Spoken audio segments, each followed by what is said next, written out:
If Marcus Aurelius walked into our world today with a credit card in his hand, he wouldn't swipe it. He'd stare at it like a test of character.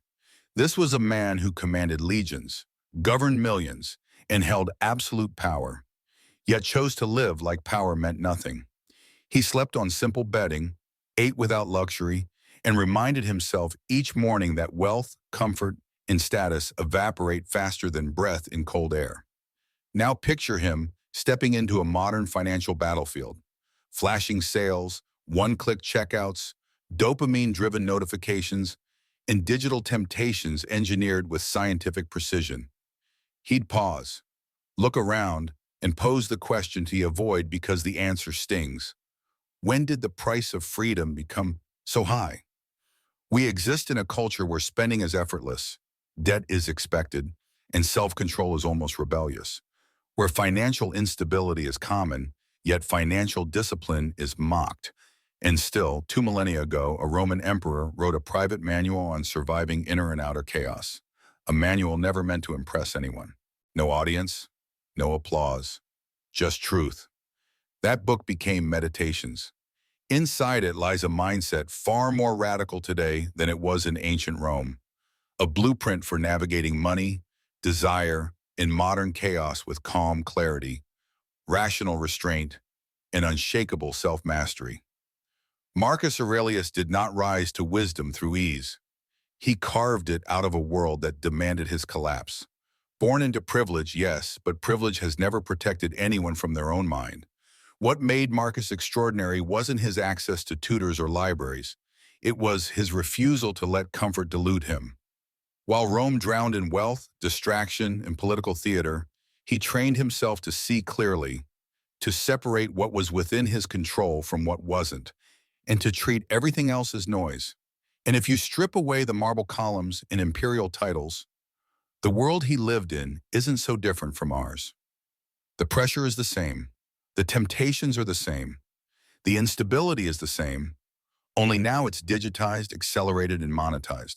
Scroll long enough and you'll see what replaced the Roman games. Comparison, envy, and consumption dressed up as motivation. Every platform urges you to want more, spend more, upgrade more. Every ad whispers the same lie, that your worth is measured by what you can purchase, display, or impress others with. Marcus would have recognized this instantly. The slow erosion of inner freedom through external craving. He believed that a man who needs too much becomes vulnerable to everything. Praise, comfort, luxury, outcomes. And today, we've built an entire economic system on that vulnerability. It doesn't thrive on real prosperity.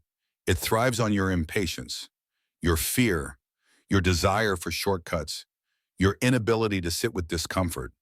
The modern world doesn't want you disciplined. It wants you dependent. That's why Stoicism feels revolutionary now. Not because it's poetic or inspirational, but because it threatens the economic machine.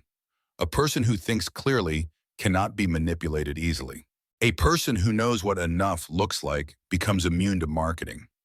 A person who practices restraint stops feeding the system that profits from their emotional instability. Marcus didn't seek minimalism to look enlightened. He did it because he understood a truth we've forgotten, that inner sovereignty is the highest form of wealth. And if you want to survive the chaos of the modern economy, not just financially but psychologically, you must learn what he learned. That freedom doesn't start with earning more. It starts with needing less.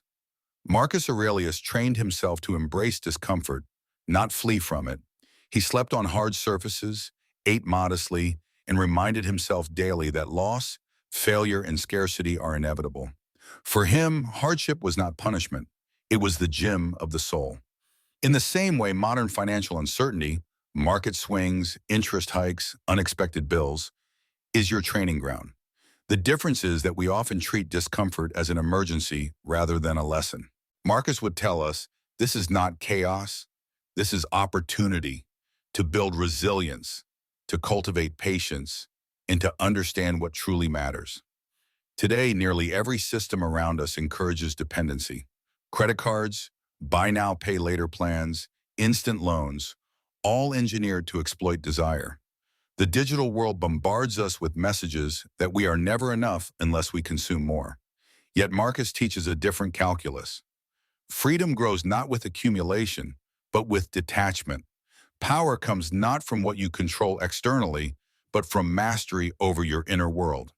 This is Stoic finance, understanding that real wealth is what cannot be taken from you. Clarity, self-discipline, and calm judgment. Imagine your money as Marcus imagined power. Approach it with strategy, not panic. Prepare for volatility, don't chase trends. Build cash reserves, not status symbols. Every unnecessary expense you avoid strengthens your sovereignty. Every moment you resist comparison, every choice to prioritize need over want, you armor yourself against modern chaos. This is not sacrifice, it is cultivation. Marcus lived under plagues, betrayals, and economic collapse, yet he wrote with composure, never yielding to fear or desire. You can do the same if only you train your mind. We are over-leveraged, not just financially but emotionally. One stock market dip, one interest rate adjustment, one social media scroll can create panic. But Marcus shows that panic is a choice, not a requirement. The Stoic exercises of reflection, voluntary hardship, and deliberate moderation are timeless tools. They transform fear into preparation, craving into clarity, and anxiety into calm. Every small act of restraint becomes a fortress against a system designed to exploit your impulses. Marcus Aurelius would remind you that control begins with yourself, your mind, your habits, your choices. You cannot dictate interest rates, inflation, or the economy, but you can decide how to respond. You can decide to measure success by inner calm rather than net worth. You can decide to reduce dependency on comfort, status, and constant validation. Every decision rooted in clarity strengthens your sovereignty. In today's world, most people chase security externally. They hope that apps, advisors, or trending strategies will protect them. Yet Marcus would call this an illusion. True security arises from cultivating resilience internally. Voluntary hardship, thoughtful spending, and emotional self-mastery create a foundation that no market crash, interest spike, or viral trend can shake. It is not easy, but it is lasting. Think of every moment of financial discipline as a rehearsal for life's inevitable shocks. Skipping a luxury purchase, resisting the latest gadget, building a buffer instead of chasing instant gratification. These are small acts of Stoic training. They may seem inconsequential in isolation, but they accumulate, forging a mind unshaken by chaos. Marcus lived amidst plagues, political betrayals, and economic decay, yet his writings remained unwavering. He understood that reliance on external wealth is fragile. Reliance on internal mastery is permanent. And now imagine applying this philosophy daily. When the markets wobble, breathe. When your feed tempts you to spend, pause. When anxiety rises, remind yourself that suffering comes from dependence, not circumstances. The path of Stoic finance is simple in principle, though demanding in practice.